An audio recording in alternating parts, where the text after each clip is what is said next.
Dahil ang mga HSWs natin are entitled to ESB only after they have served 4 years and up.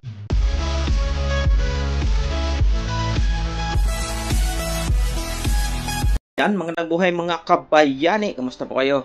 Ngayon naman po ay bigyan po natin ng pansin. Marami pong nagtatanong sa akin dito at sa mga comments na yung end service benefit ng Saudi Arabia at ng Kuwait ay kinukumpara po nila.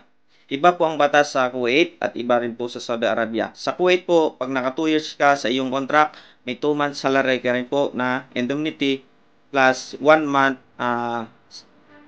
leave kung uuwi ka at babalik. Sa Saudi Arabia po, kung ikaw ay naka 4 years, dire-diretso, iisang amo, at tapos ng 2 years na contract at nag-renew ka ulit ng 2 years, pagkatapos ng 4 years, may kakuha ka na isang buwan na sahod. Halimbawa, ang sahod mo ay 2,000 Saudi Riyal.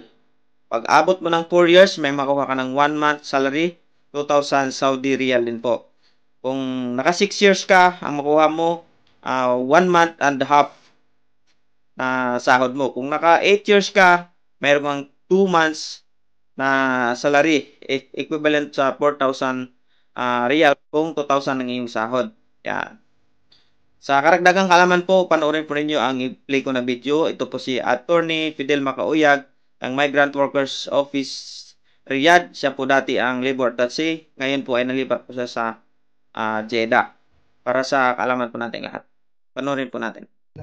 Ang mga HSWs natin are entitled to ESB only after they have served 4 years and up doon sa kanilang employer, the same employer.